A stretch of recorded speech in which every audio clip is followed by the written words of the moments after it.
Hi, everyone. Thank you for joining us today. I trust that you had a pleasant start to a new year and are ready to kick off 2023 with a healthy dose of new writing goals.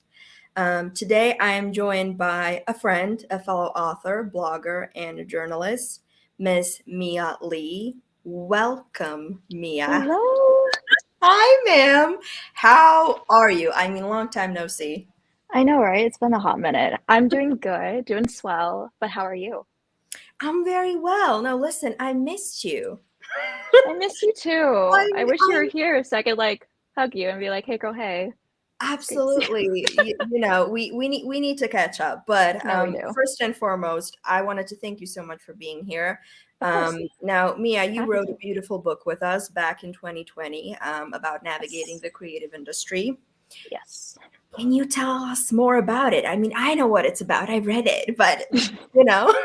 Yeah, of course. So I found like when I was just going through the reins of, adulting, college, and just trying to find my path, I found that there wasn't a lot of outlets for women in the creative industry. I saw a lot of books for business, finance, which is all great and not discrediting that at all, but it's just as women, it's really hard to find people you can relate to, and especially within an entrepreneurship field where there's just so many different categories and so many Mm, different ways to go about it.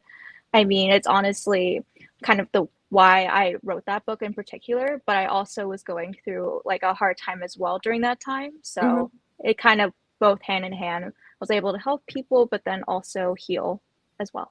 Absolutely. I love that topic, and I Hmm. think that that is the part of the reason why we connected, you and I. Yes. Now, as you know, as I mentioned to you, the topic of the live stream is how to not write alone, and it's kind of funny because we literally wrote the book, both of us, both of our books, in isolation. So Yeah. I was wondering, writing in isolation, what kept you going? Like, tell me about that process. Yeah, of course. Well, obviously, meeting you and a lot of different authors, that was just really, it just kind of kept me uplifted and motivated. But Mhm. I also, I wanted to create a bigger change, just like that's kind of bigger than myself, and just to create Yeah. that conversation Mhm. between, how to start a business or how to kind of get the ball moving with marketing, communication, and all those beautiful things, and just having that outlet. But I was also, I was, like I mentioned, I was trying to heal. I lost my grandfather during that time. So it just helped to just kind of, have that inspiration in the back of my mind and just, I hope I make him proud, and that's just really helped me keep going. Oh, that's beautiful. Thank Well, yes, absolutely. I you. I think anybody can relate to that, writing out of a place, maybe that out of a painful place, let's say, but ending Yeah. up creating something really beautiful in its stead.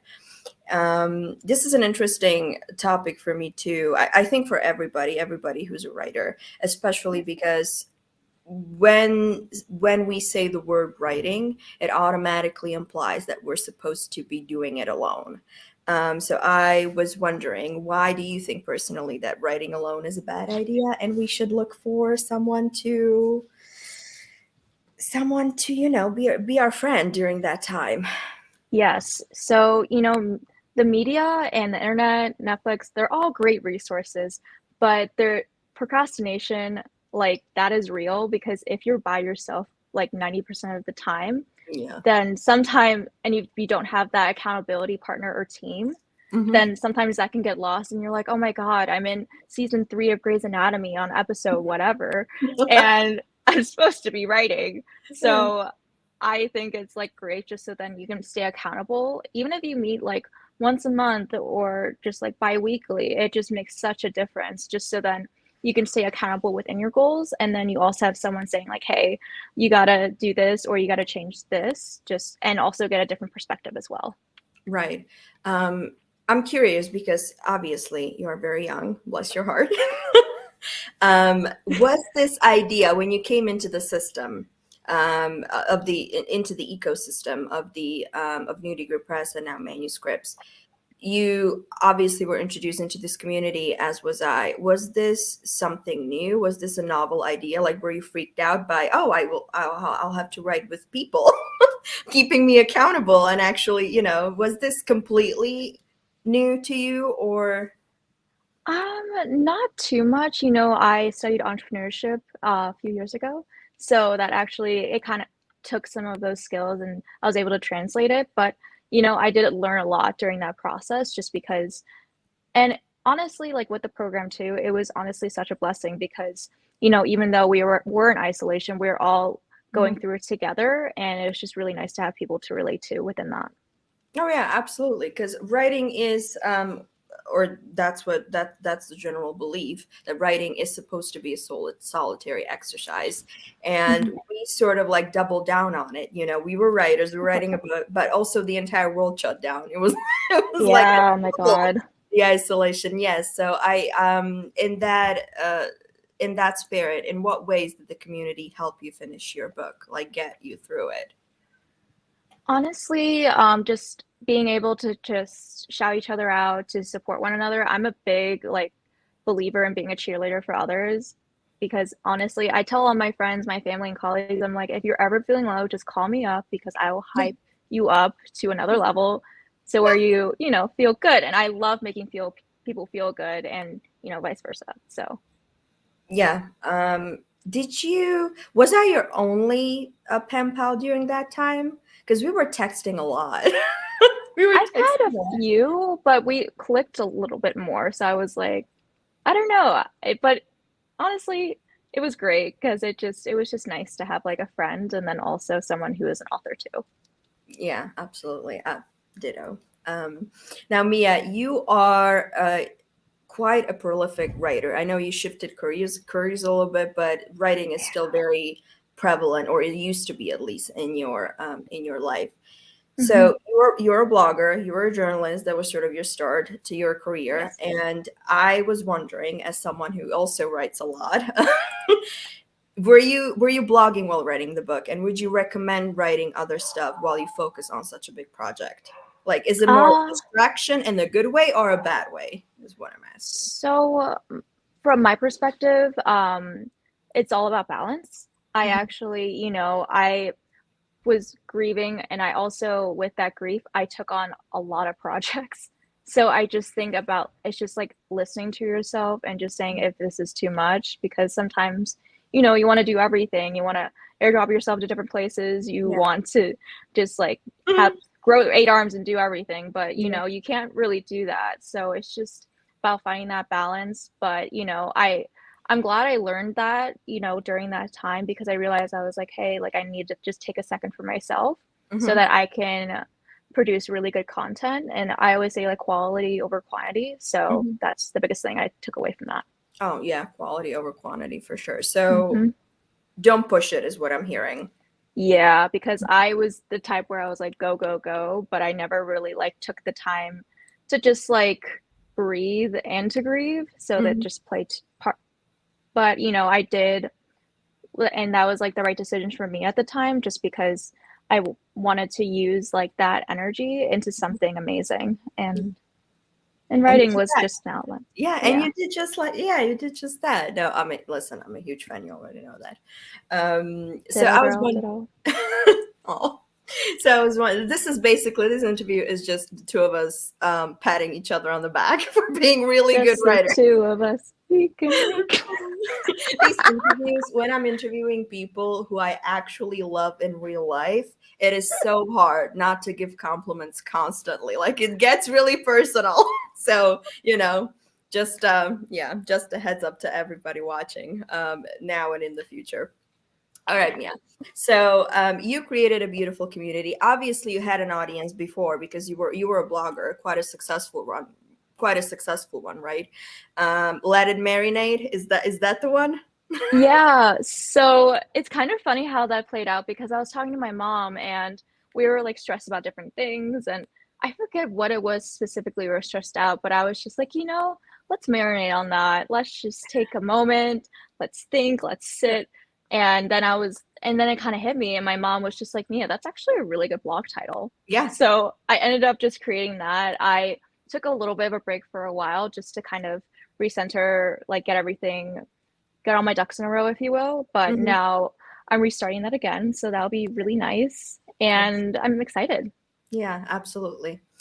So, how did you utilize the community when you were writing a book? Because I don't think many people realize this. You really do need the support of Yes. your audience long before you publish the book. Hmm. Is that right? So, what would your advice be to writers who want to utilize or even create a new communities and audiences? Yeah, so it's just about asking for help because for me, sometimes that can be a little bit difficult because I'm like, I think I can do it. I got this, girl boss, you know. Hmm. But it's also like really important just to reach out because, when other authors were starting out, they didn't know what they were doing either. And it's just all about the journey and just being able to know that you have resources at the tip of your fingers and to not be afraid to reach out because if I didn't reach out, then I wouldn't have met you. And now we're good friends. We are. And it's just a learning process to do it, but it's just that is the best way to utilize it and just getting different perspectives too. Absolutely, and I remember you crushed your campaign. For for those who don't know, we essentially fundraise the funds for our book. That's how we build our audiences. That's how the book sells. Essentially, that's how we build a community. And Mia, when she was fundraising for her book, she did really good. And I was wondering if you could tell us about that process. How did you do it? Lots of promoting beforehand. Like I did outreach. I called some of my friends. I got them to say, if you want to buy it later, like that's great. But then there's also like different hidden perks if you do it. So you're just getting a lot more bang for your buck, as I Yeah, usually say. yeah. And also, I have a background in sales, so I can be persuasive if I need to be. Yeah, absolutely. And that's what I wanted to ask you about.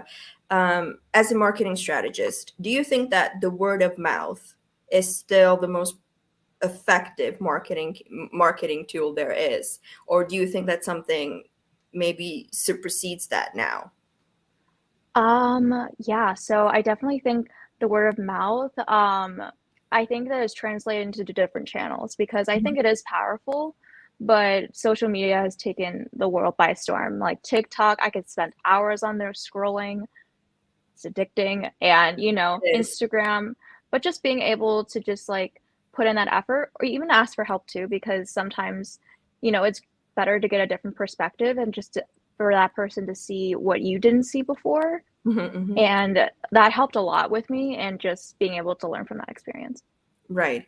Would your advice be essentially being Taylor Swift and working from inside out, like starting with your family, friends, and then spreading the word that way, or start reaching out to strangers and then working your way in? So I actually did both. It Oh, was at kind of once. funny. All Yeah, I at kind of did it all at once. I was just like, worst thing they could say is no, or they don't respond, and then I know. once.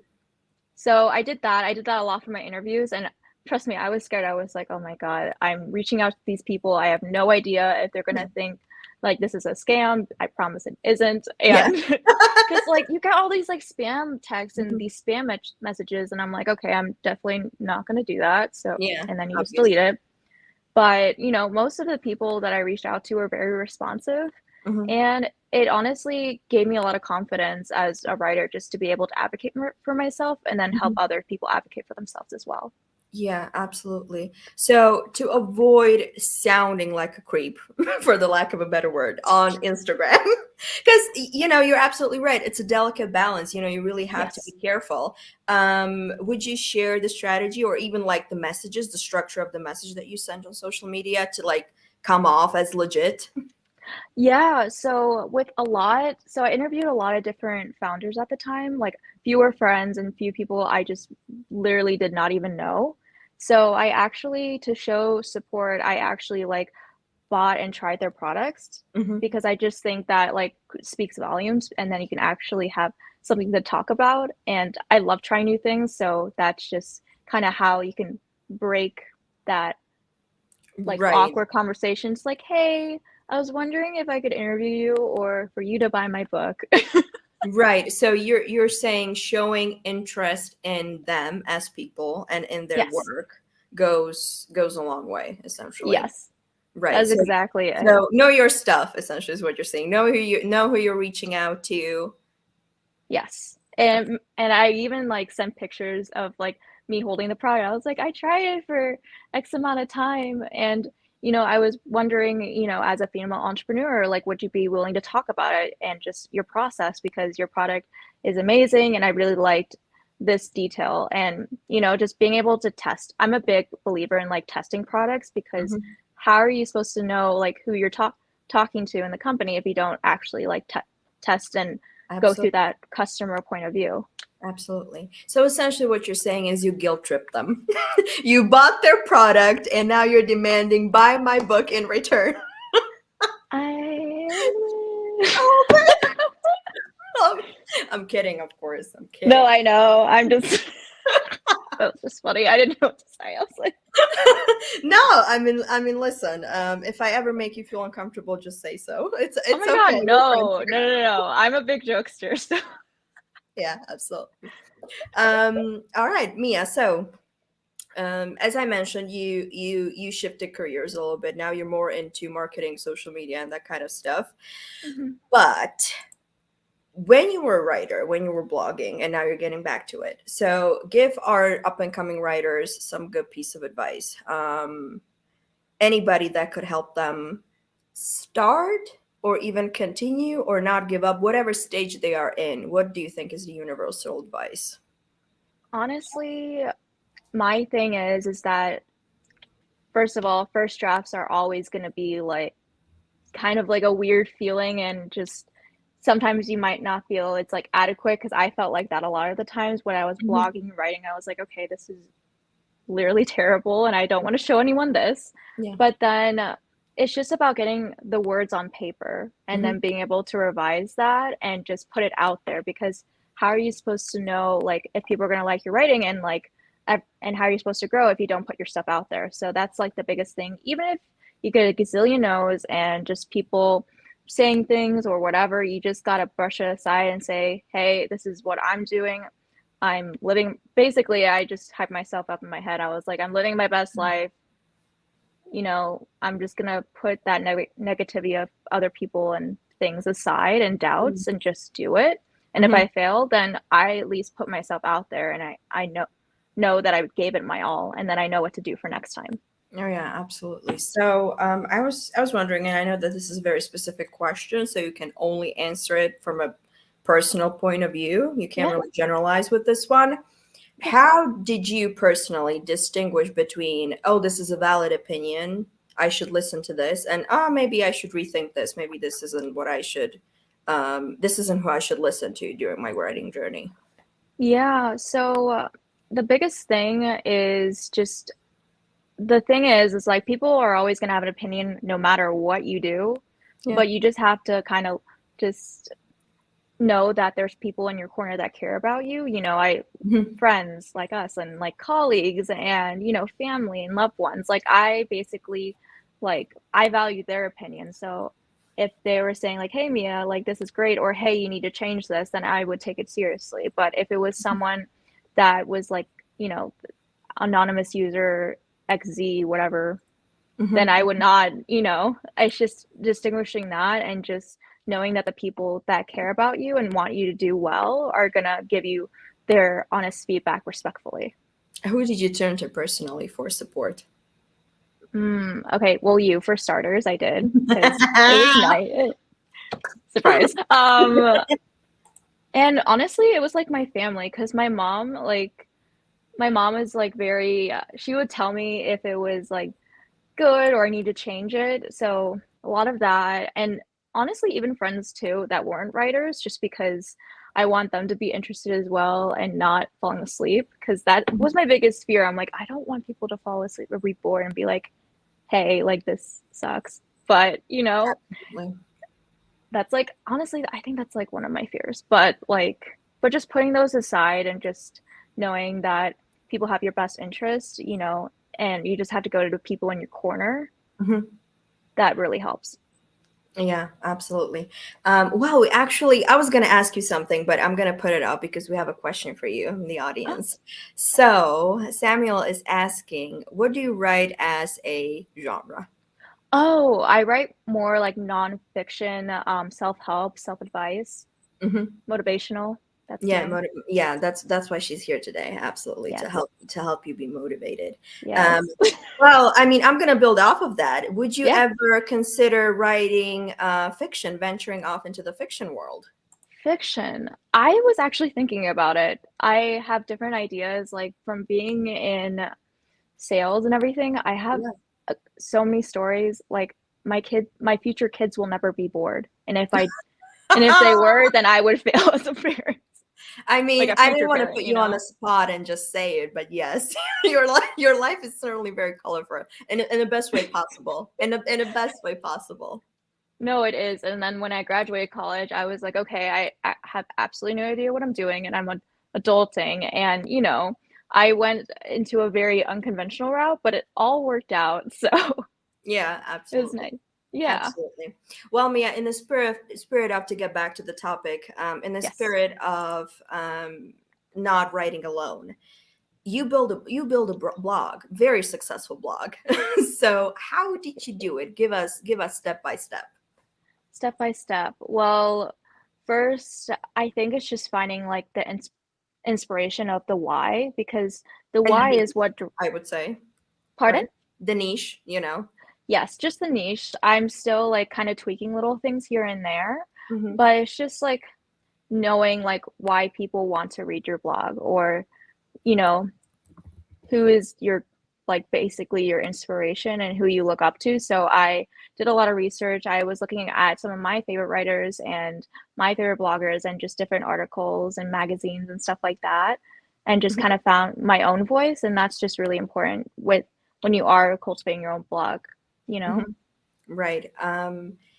What inspired you specifically? Was it a person? Was it a topic? Was it a like what interested you in starting a blog? Because let's be honest, and especially you as a marketing person, as someone who lives on social media, blog is a very specific thing, right? Not Yes. particularly a thing that maybe, I don't want to generalize, but maybe not a thing Right. that a younger generation would be attracted to. Most people now, most young people now, most people, words are hard today. I'm sorry. It's okay. most No people judgment free zone. most young people nowadays, they turn to social media, as you have mentioned, Mhm. scrolling on TikTok and Yeah.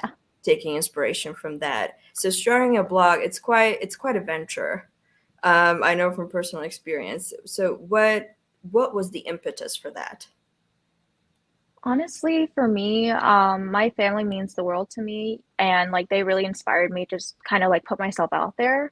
Hmm. And at the time when I moved to LA, I basically, it was like it was the most crazy and amazing time, because it was just completely irreplaceable. And I was also kind of like living in the city by myself. I didn't really know a lot of people. I just went and said, you know what? I'm just going to do this. I'm going to put myself out there. If it doesn't work, worst case, I can just move back home, you know? That's worst case scenario, but it ended up working out, so we're fine on that note. Absolutely. And I've always admired your courage, because obviously, you are afraid, as we all are when it comes to new experiences, but you're the kind of person to push through, to literally be like, that's what you ask yourself most, right? Yes. What's the worst case scenario? What's the worst thing that could happen? Yeah, I just, because it's just honestly, like, I actually grew up with anxiety, and I also was very reserved as a kid. So learning that, I was like, I actually have to put myself out there, and it's up to you whether you want to change the narrative of your story. And then it translates into everything else. Oh, I love that. Do you think that writing helped you in any way to come out of your shell a little bit? Yeah, like I remember it was like when I was super young, I had a teacher who told me I could never be a writer because I was Oh dyslexic. Yeah, man. I know. No, I wish I was joking about it. I wasn't. Oh Um, man. and I was kind of just I was like, "You know what? I'm gonna prove this chick wrong. I'm gonna prove it wrong. I'm gonna Pettiness. prove her wrong." I my was my just favorite like, my favorite brand of life is pettiness. no, and I was just like, you know what? Like I had actually like really bad dyslexia, so Mhm. writing, math and everything, that was very hard for a very long time. So I just really worked at it, and I said, you know what? I'm just going to try this. doesn't work out, then I at least know. But I just kind of use like that angst and like that, it's annoying when someone says you can't Yeah, do something. And I'm the type of person where I'm like, well, I'm going to do the opposite and prove you wrong. absolutely. That is why you and I are friends. No, listen, I mean, if that is not a success story, I mean, you were dyslexic, you were literally told you can never be a writer, and Yeah. now you are. Not only are you a successful blogger, you wrote a book, and you're right, Yeah. you're kind of writing on cloud nine. No, listen, I love that for you. It's kind of funny actually. It is, but in a good way. Of Did you course. write an email to that chick to tell her, hey, I wrote a book? Do you want to buy my book?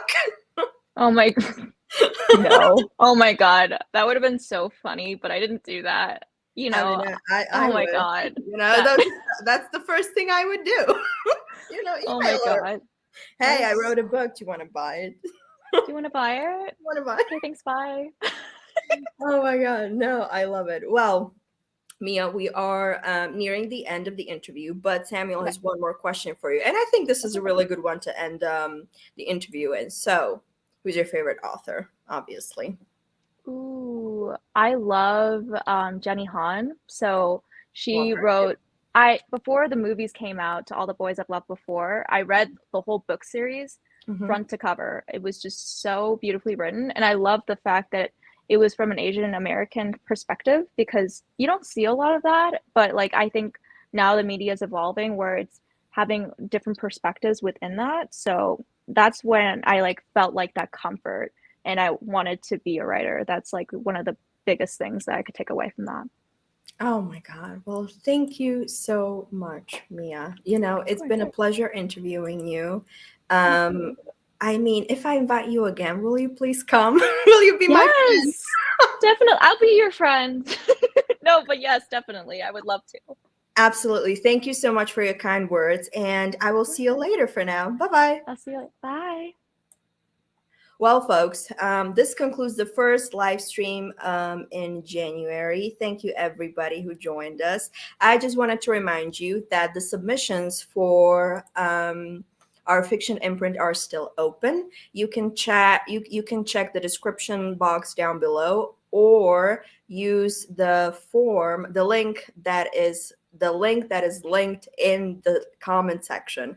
Oh my God, words are hard today. Anyway, thank you all for joining us. Look out for the next live stream happening next week, also on Monday.